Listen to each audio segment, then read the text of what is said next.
Hey, what's up, guys? It's Jaleesa Harris, founder of the Impact Society. And today's topic I'm super excited to be presenting today to you. It is titled Giving Work versus Giving Handouts. So, this is exactly what the Impact Society is all about. This is our what, this is our why, our how. It really is the backbone to this whole idea that I started. And so, let's just jump right into it. Welfare and assistance programs do not work. Okay. They don't work. They don't. We've seen this for countless years. We've seen it also in Europe now. They just don't work. And so, one of the reasons why they don't work is because literally the people that make it up are typically minority, right? They're typically Black people or Hispanic. I'm just stating the facts. And so, with that said, that group of people come from a lot of traumatic experiences, right? Like slavery. And so, literally, you have this group of people that come from a very oppressed past, and you put them in a situation where they have to be dependent on their government to survive. So, literally, you're putting this minority culture and extreme who has extreme levels of trauma, like I said, and oppressive mindsets, and you're making them buy into their own oppression, right? Because you're literally stripping them of their dignity. You're saying, hey, you can't get a job, you can't do this, you have too many kids, you can't afford groceries. Okay, bet we're gonna give you, a certain allotted amount of money per month, and or however it works. And you're going to be able to survive on this little bit of money because that's what we say. How is that giving them dignity? How is that giving them freedom or liberty? It's not. You're literally making them dependent once again on a government, the government. And we think that they're buying into their oppression, because instead of giving them dignity and saying, and independence, and saying, here, let me give you a skill, you know what I mean, let me give you education so that you can work hard, and like the American way is supposed to do, work hard and earn your own, and then be able to spend freely however you want, come and go, you know what I mean? Like, you're not dependent on anyone or anything to make you move or not move, and so, like I said, the first point I want to make is that the minority culture that is typically dependent on welfare or these assistance programs is buying into their oppression. They already have oppressive mindsets, which is one thing we have to overcome as a country, which I think we're not focusing enough on, but we can save that for another topic. But the second biggest point is, to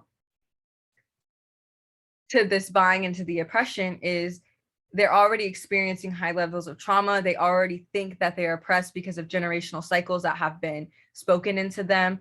And so we can't allow them to be dependent on the government. What they need is more freedom, they need more liberty, and they need their dignity back.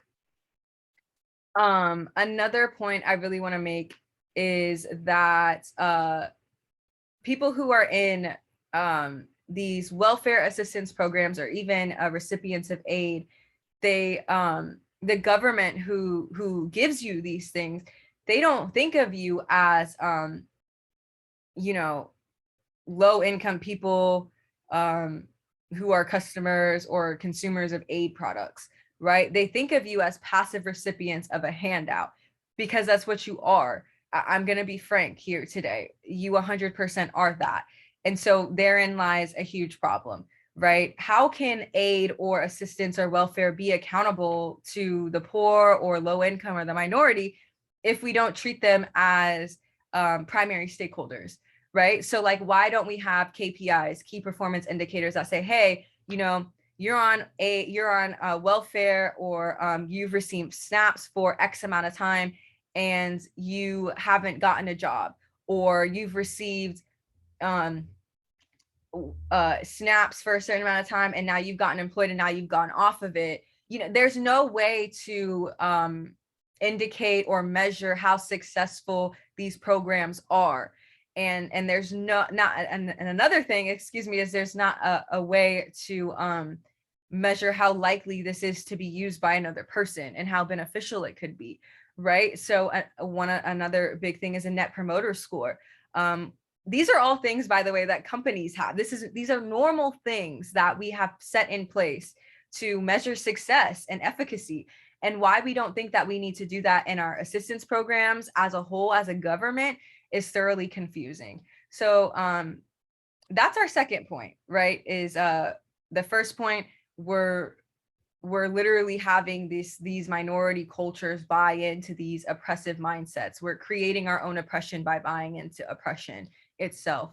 And then the second point is the government looks at minority people of low income as recipients of handouts, passive recipients of handouts, right? You're not active, you don't do anything.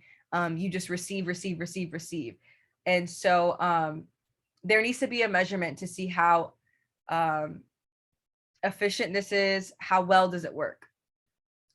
The third point I really want to outline is the generational cycle, which we've heard this term used so much and broadly, I think, but it's a really important term that I think holds a lot of weight. And we go back to this oppression, right? You see these people who come from slavery and these really traumatic events, and they teach this mindset, not only mindset, but physical and spirituality. You know, like they teach these things that they've learned to generation to generation to generation. So for instance, if you have a grandma or grandpa that is used to living in a world where slavery was really, really relevant, they passed that down to you. You know, they passed down these trends to depend on the government for assistance, you know, and to be passive recipients of this handout. They've really passed that down. And so you grow up seeing that, and then you grow up doing that, literally, you know, and therein lies another problem, right? I mean, if no one's able to break that cycle within your family and your generation, then it's just this constant trickle down effect that never gets broken, and no one ever has dignity or ever decides to work, and your whole family depends on welfare, and you never get to travel and and live this truly luxurious life that you can have here in America because of these generational cycles that are extremely unhealthy. And so how do we solve all of this, right? Well, we think that a social business approach is extremely needed. The impulse to give and from our government and to help out the low income, I think, is noble. We don't want to negate that fact at all. We think the spirit of that and the heart of that is true and rational. But there has to be a way that we can make a true difference without just throwing money at a cause or a giant government that gives handouts. And so we think that we should give people incentives to work, which honestly is exactly what they want to do. And that's one of the biggest faults, I think, of our government and these aid assistance programs is we strip the dignity and the human spirit, the desire to work, to have our own and be independent and raise our family.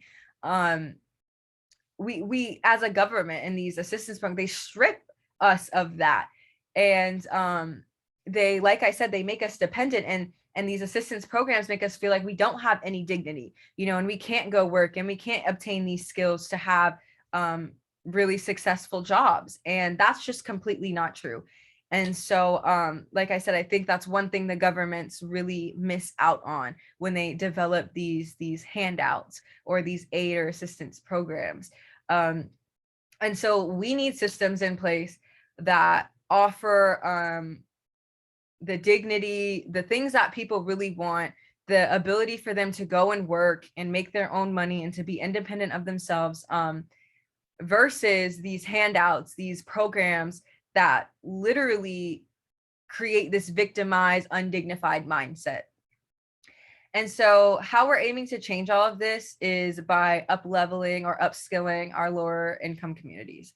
So we really believe that we should empower them, right? We should incentivize, we should empower, and give them, you know, the ball and let them have it in their court to do something with it. The most sustainable, cost-efficient, and socially beneficial way for us to do this is to give work via direct job creation. Now, the key word to this is direct. We literally need to find jobs and directly send them to our lower income community. And the impact society is exactly what we're trying to create, literally an employment agency for low income community. We believe that this is the way that's going to give rise to dignity to our low income community. We feel this is the way that's going to give them back their freedom and their independence.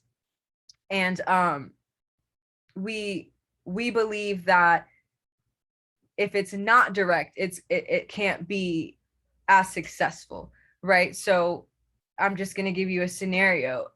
Businesses have allocated procurement budgets. Procurement budgets are used to buy products, services, source, all of that stuff to help the company, right? And so if we take an allotted amount out of that procurement budget, they give it to us, and we literally supply them with people, right? Like employees who have the skills, who are educated to do these jobs, but come from low income communities.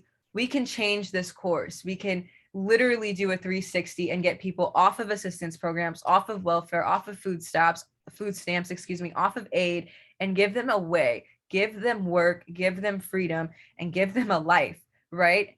And this is what we think is going to impact society, and it's going to impact society for a long, long time. We're going to be able to change the course of poverty. We're going to be able to refine minority culture by embedding these skill sets that are super advanced and halting these extremely detrimental generational cycles that we have created for ourselves in this culture.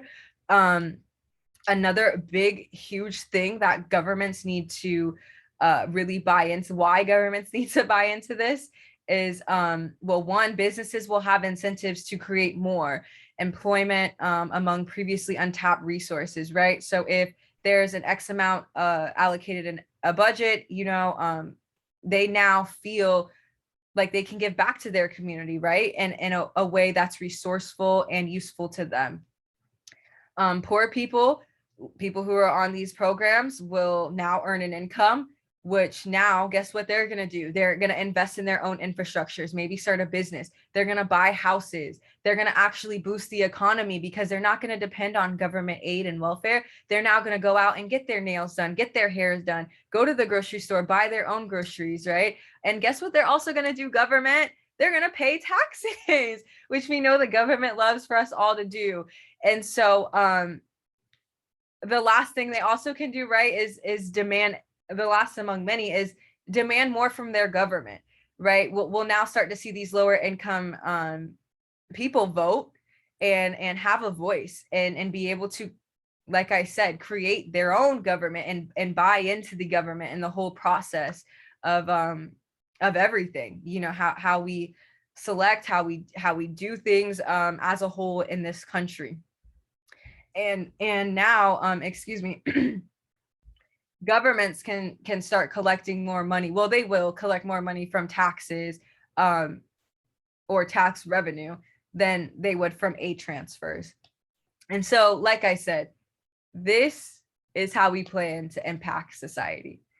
So thank you for your time. Thank you for your consideration. This was a really important topic to me. I have so many thoughts that just run through my head on this, and I want to do so much. So I apologize if it was convoluted. If you have any questions or concerns, definitely feel free to reach out to me. I would love to talk about this more with anyone. So definitely feel free to contact me. Let's do a group chat. Let's do something, because this is super imperative. And this information that I'm presenting, I want to spread worldwide, because I really think it will have a lasting impact. And so, of course, as always, the research will be cited in the comments below. Thanks, y'all. Bye.